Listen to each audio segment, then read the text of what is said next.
Mi jefe creyó que nunca renunciaría, hasta que renuncié y admitió que pensaba que era imposible de reemplazar. Durante años pensé que en el trabajo la lealtad significaba algo. No el tipo de lealtad que te prometen en entrevistas con frases bonitas, sino la real, la de quedarte más tiempo, resolver problemas que no eran tuyos, apagar incendios que ni siquiera habías encendido.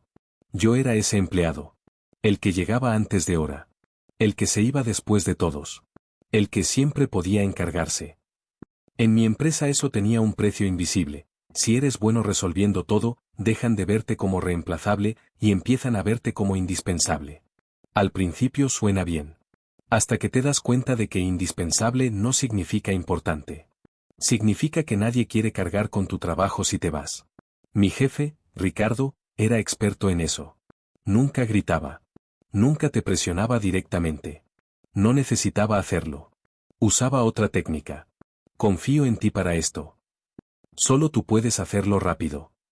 Si tú no lo sacas, nadie más lo hará. Y funcionaba. No porque fuera magia. Sino porque uno empieza a creer que su valor depende de cuántas cosas carga sin quejarse. Yo llevaba 6 años en esa empresa. Y en los últimos 2, prácticamente estaba sosteniendo el departamento. Proyectos, reportes, problemas con clientes, errores de otros, todo terminaba en mi escritorio. Incluso cuando no era mi responsabilidad. Lo peor es que nadie lo negaba. Solo lo asumían como normal. Un día, un compañero nuevo me dijo algo que se me quedó grabado. Aquí no ascienden al mejor, ascienden al que más aguanta. Me reí en ese momento. Pensé que exageraba.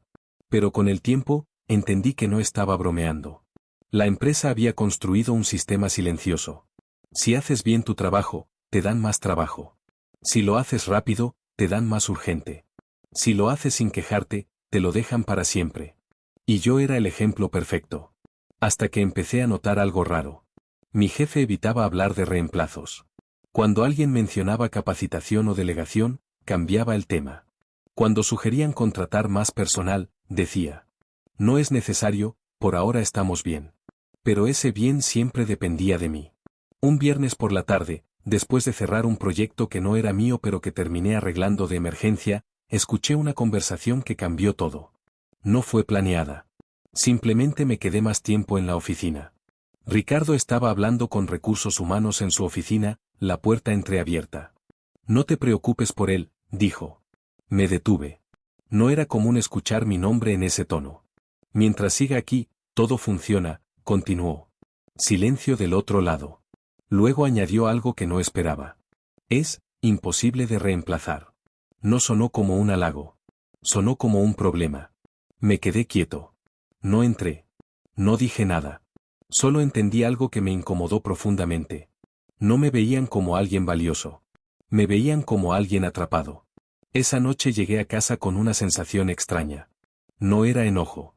Era claridad. Por primera vez en años me hice una pregunta simple. Si yo desapareciera mañana, ¿qué pasaría realmente en esa empresa? Y la respuesta no era la que esperaba. Porque si alguien era imposible de reemplazar, eso no significaba que te valoraran. Significaba que nunca habían planeado dejarte ir. Al día siguiente llegué a la oficina como siempre. Misma hora. Mismo café. Misma rutina automática que llevaba años repitiendo sin pensar demasiado. Pero algo había cambiado dentro de mí. Y se notaba en los detalles. No me ofrecí para resolver el primer problema urgente del día. No revisé correos que no eran míos. Y, por primera vez en mucho tiempo, no me sentí culpable por no correr. A media mañana, Ricardo me llamó a su oficina. Necesito que te encargues de esto, dijo, dejándome una carpeta sobre el escritorio. No la abrí de inmediato. ¿No debería verlo Ana? Es su área. Él sonrió apenas. Ana está ocupada. Tú lo resuelves más rápido. Esa frase otra vez. Tú lo resuelves más rápido. Asentí. Pero no respondí lo mismo de siempre. Antes habría dicho ok, lo hago. Esta vez solo dije. Lo reviso, cuando termine lo que ya tengo asignado. Hubo un silencio breve. No incómodo. Peligroso. Ricardo me miró como si hubiera escuchado algo fuera de lugar. No es urgente, pero sí importante, añadió, bajando el tono. Lo dejé sobre mi escritorio. Y seguí con mi trabajo real. Ese pequeño gesto cambió el ambiente del día. Empecé a notar miradas. No de mis compañeros, sino de los supervisores. Como si algo en la dinámica habitual se hubiera desajustado. A la hora del almuerzo, un compañero se me acercó. Oye, ¿todo bien contigo? Sí, ¿por? Se encogió de hombros. Te ves distinto hoy. Más, desconectado. No supe si era un cumplido o una advertencia. Pero entendí algo importante. En ese lugar, estar siempre disponible era parte de tu identidad. Y cuando dejabas de estarlo, la gente lo notaba inmediatamente. Esa tarde decidí hacer algo que nunca hacía. Revisé mis propios proyectos atrasados. No los urgentes de otros.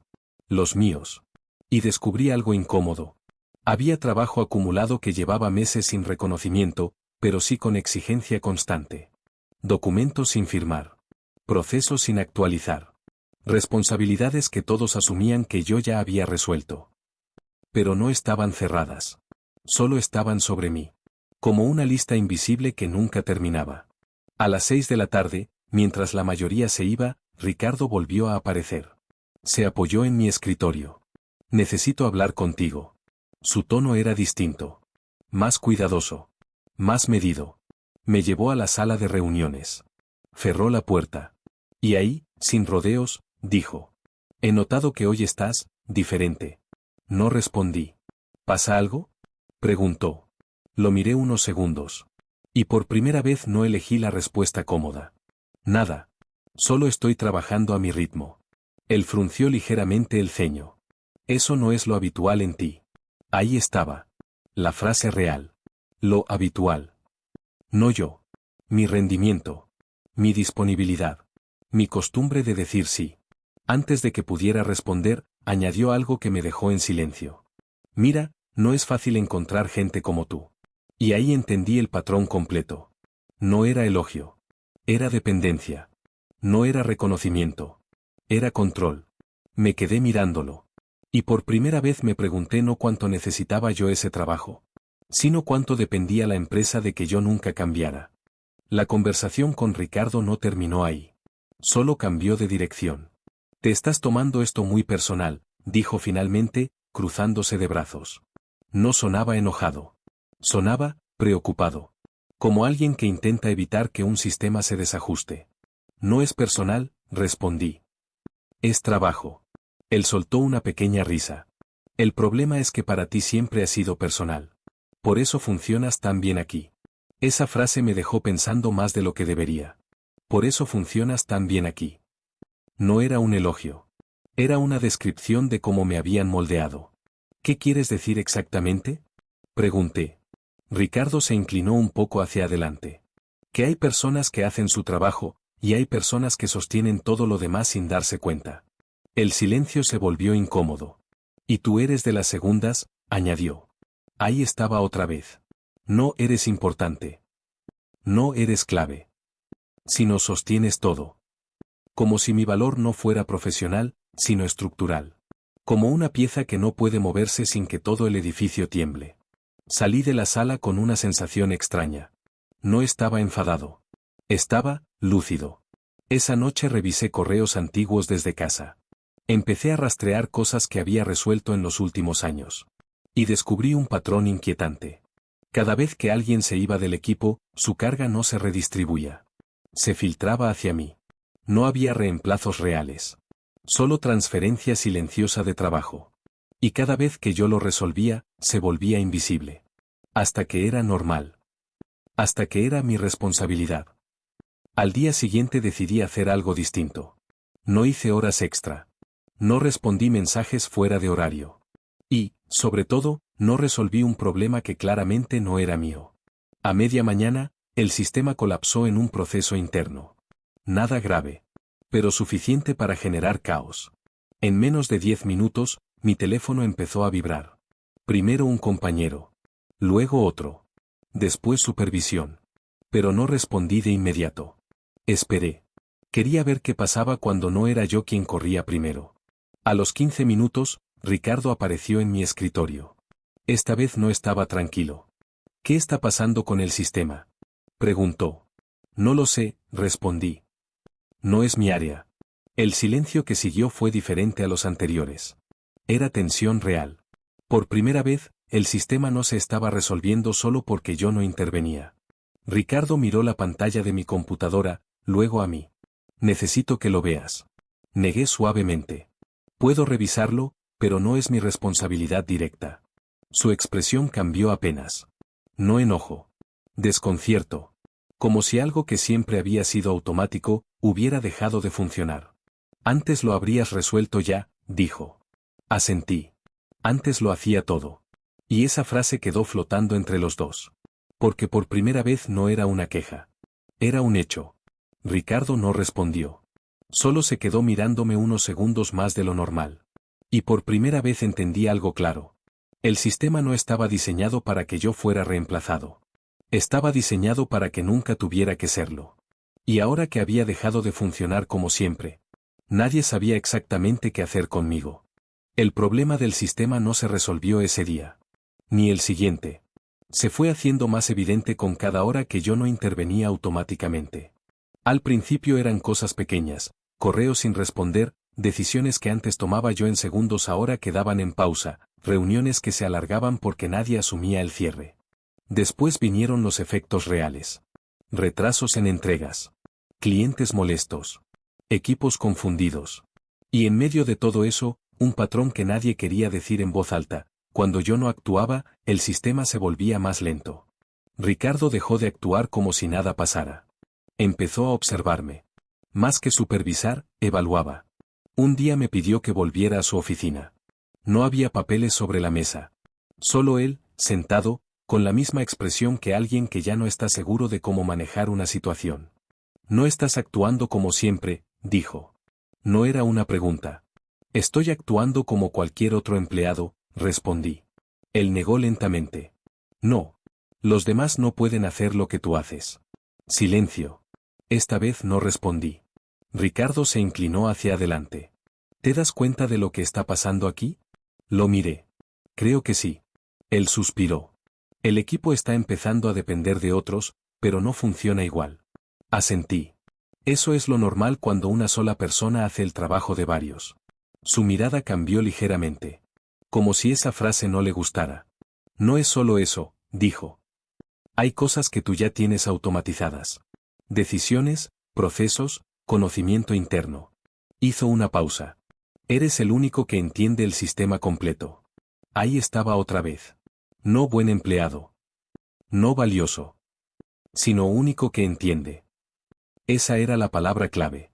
Único. Eso no es sostenible, dije finalmente. Ricardo no respondió de inmediato. Luego dijo algo más bajo. Lo sé. Ese lo sé me sorprendió más que todo lo anterior. Por primera vez, no estaba defendiendo el sistema. Lo estaba admitiendo. El ambiente cambió. Ya no era una conversación laboral. Era una conversación de problema estructural. ¿Y qué piensas hacer? Pregunté. Ricardo tardó en responder. Estoy intentando entender cómo reemplazarte sin romper todo. La frase cayó pesada. No había intención de ocultarlo. Solo realidad. Me quedé en silencio. Porque por primera vez lo vi claro. No estaban preocupados por mí. Estaban preocupados por lo que pasaba si yo dejaba de ser útil. Esa noche revisé todo otra vez. Y tomé una decisión. Preparé un correo. No de renuncia inmediata. Sino de aviso formal de reducción de carga y funciones no asignadas. Algo simple. Profesional. Irreversible en su efecto.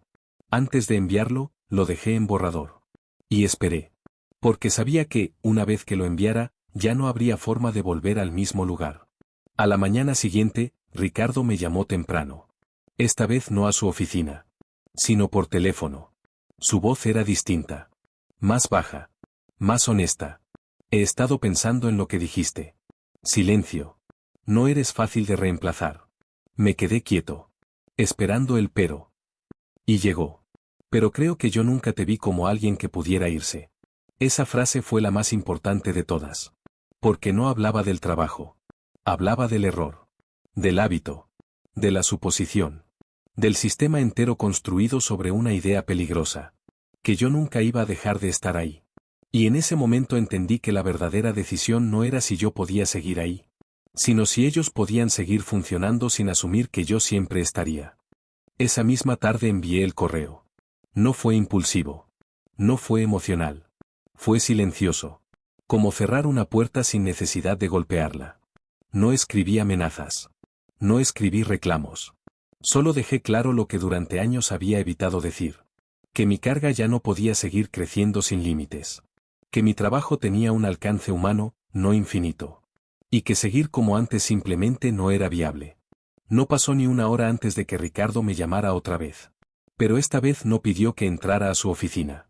Me pidió que bajara al lobby. Cuando llegué, estaba ahí, de pie, sin su habitual postura de control.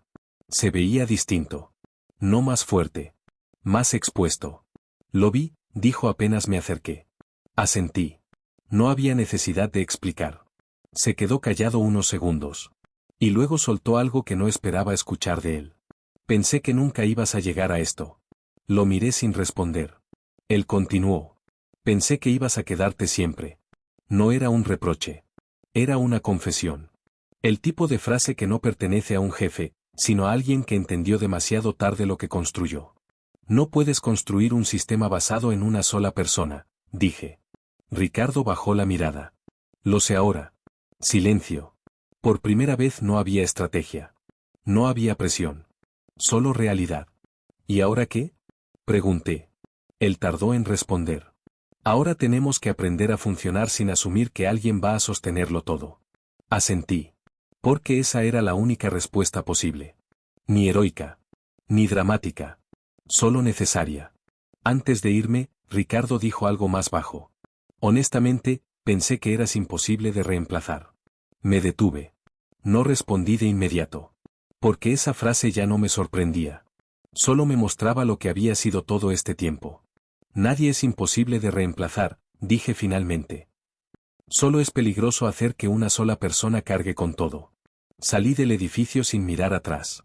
No porque estuviera enojado, sino porque por primera vez no tenía nada que demostrar. Solo tenía algo que recuperar. Tiempo. Respeto. Límite. Y mientras caminaba hacia mi casa entendí algo que nunca me habían enseñado en el trabajo. Que si tienes que agotarte para ser indispensable, entonces el sistema no depende de ti. Depende de que nunca aprendas a decir que no. Y ahora te pregunto a ti, ¿cuántas veces has sostenido algo que funcionaba solo porque tú nunca te detuviste?